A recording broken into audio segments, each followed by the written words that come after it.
Assalamualaikum dear students, this is Rizwan Razi. Welcome to very important short trick method, area under the curve of modulus function. तो जब कभी भी इस तरह से हमें कोई भी क्वेश्चन आता है किसी भी एंट्री टेस्ट में, किसी भी यूनिवर्सिटी के टेस्ट में, तो हम इस तरह से विद इन सेकेंड्स इसका एरिया कैसे फाइंड करेंगे, इंटीग्रेट किए बगैर हम इसका एरिया कैसे फाइंड करेंगे। तो इसके लिए स्टूडेंट्स सबसे इंपॉर्टेंट बात ये याद रखनी है, अगर मैं इसका एरिया फाइंड करूं तो आपको पता है जो भी मॉडुलस फंक्शन होता है उसका जो ग्राफ है हम उसकी हेल्प से एरिया फाइंड कर लेंगे। ग्राफ ऑफ मॉडुलस फंक्शन, इसका जो ग्राफ होता है वो हमेशा वी शेप्ड होता है, तो इसका ग्राफ ऑलवेज वी शेप्ड। अब वी शेप कैसा ग्राफ होगा, सबसे पहले ये देखा जाता है कि जो v है, जो v कॉर्नर है v का, वो किस x की किस पॉइंट पे वो शो करेगा। तो अगर मैं इसको देखूं x मॉड को, तो ये कहां पे शो कर रहा है, इसमें से सिंपल ये ट्रिक याद रखेंगे, इसमें x की वैल्यू निकाल रहे हैं तो x की वैल्यू 0 निकलेगी। अगर इसमें से x की वैल्यू निकालते हैं तो 3 निकलेगी।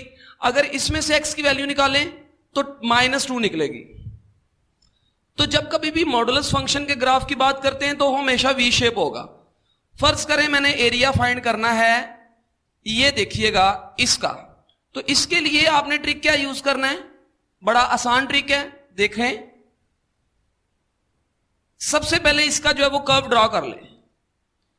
इसका कर्व कैसे ड्रॉ करेंगे, अगर मैं इसमें से x की वैल्यू निकालूं तो वो 0 पे है, तो ये 0 पे इस तरह से v शो करेगा। हमेशा याद रखें कि मॉडुलस फंक्शन का जो कर्व है वो वी शेप होता है।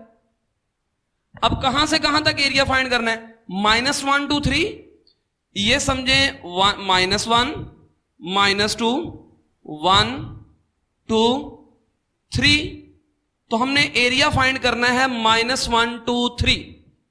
तो आप क्या करेंगे, सबसे पहले इस तरह से कर्व ड्रॉ करें।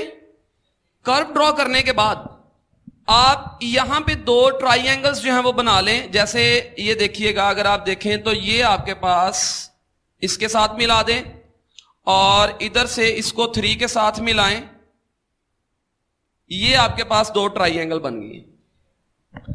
अब आप क्या करेंगे, कहां पे ये V का जो एज है वो कहां पे शो कर रहा है, ये 0 पे। तो ये आपके पास एक ट्राइंगल है, एक ट्राइंगल ये आ गई है, एक ट्राइंगल ये आ गई है।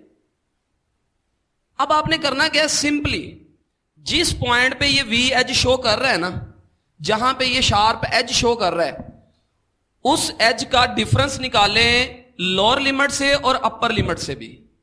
कैसे मुझे बताएं, 0 -2, 0 -2, 0 -2, आंसर आया 2। और अगर हम इधर निकालें तो अपर लिमिट माइनस जहां पे शार्प एज शो करता है, तो 3 - 0, तो आंसर आया 3। स्टूडेंट्स दोबारा इस बात को सुनना है, जहां पे वो शार्प एज शो कर रहा है 0 -2,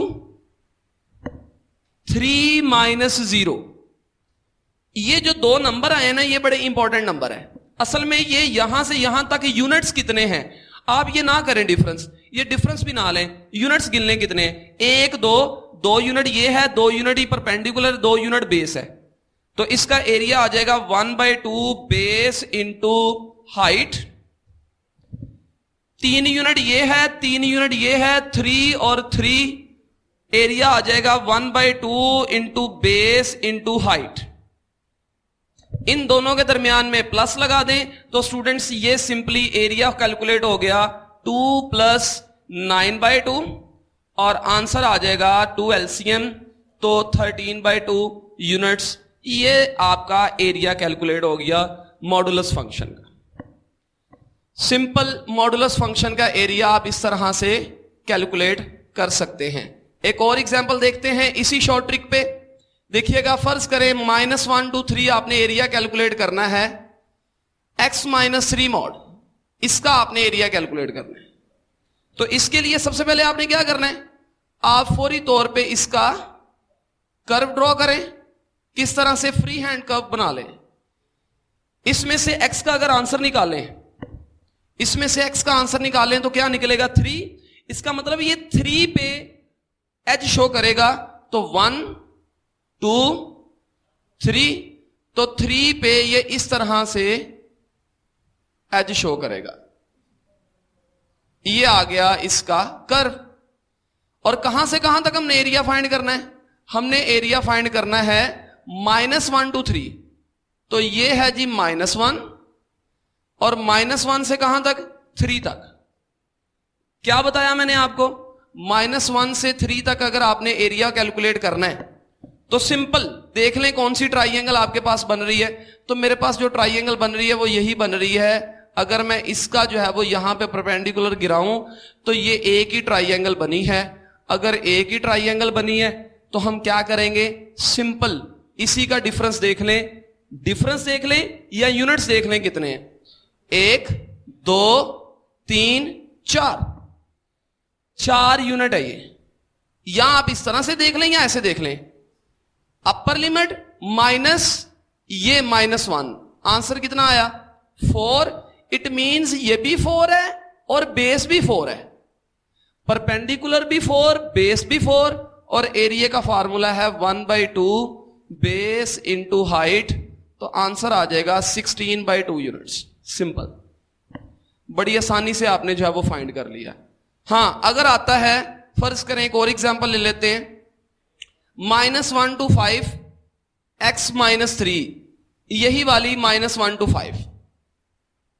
अगर -1 to 5 आपने एरिया फाइंड करना है, अगर आपने एरिया कैलकुलेट करना, सिंपली ये देखिएगा विद इन सेकेंड हम एरिया कैलकुलेट कर जाएंगे। तो 3 पे 1 2 3, 3 से इस तरह से ये निकलेगा, ये आ गया। अब -1 से ये -1 है, 1 2 3 4 5, तो 2 आपके पास जो है वो यहां पे राइट एंगल ट्राइंगल्स आ जाएंगी, 1 और ये 2। इनके यूनिट्स गिन लें कितने हैं। अगर इसके यूनिट गिनने हैं तो आप डिफरेंस ना भी फाइंड करें तो यूनिट्स कैलकुलेट कर लें। कैसे? 1 2, ये 2 हैं। और अगर डिफरेंस देखना है तो आपने जहां पे एज शो करता है ना, याद रखें जहां से एज शो करता है, तो 5 - 3 असल में ये 2 यूनिट है, तो 2 परपेंडिकुलर है, 2 बेस है। इस ट्राइंगल पे आ जाएं, इस पे देखें जरा, 3 - -1, 3 - -1, आंसर आया 4। आप इस तरह से कैलकुलेट ना करें, 1 2 3 4, 4 बेस 4 परपेंडिकुलर। लो स्टूडेंट्स, बेस और परपेंडिकुलर फाइंड हो गया। अब इन दोनों ट्राइंगल का एरिया फाइंड करके सम कर दें। सिंपल, एरिया क्या आएगा?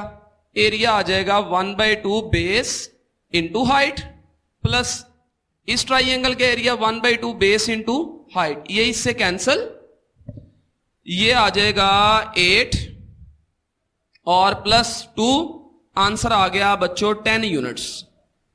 ये आपके पास 10 स्क्वायर यूनिट एरिया आ गया। तो ये था सिंपल शॉर्ट ट्रिक। अगर आपने इसका भी एरिया फाइंड करना है, -2 से कहां तक फाइंड करना है, फर्ज करें आपने फाइंड करना है इसका एरिया, इसको मैं चेंज कर रहा हूं, ये लें, इसका एरिया अब आप खुद जो है वो फाइंड कर लीजिएगा। -2 से 10 तक, तो ये 10 पे टूटेगा, यानी 10 पे ये एज शो करेगा। तो इस तरह से किसी भी मॉडुलस फंक्शन का एरिया आप कैलकुलेट कर सकते हैं। होप्स हो कि आपको वीडियो बड़ी पसंद आई होगी और ये आपके लिए किसी भी यूनिवर्सिटी के टेस्ट में बड़ी बेनिफिशियल होगी। नेक्स्ट लेक्चर के लिए मुझे इजाजत दें। अल्लाह हाफिज।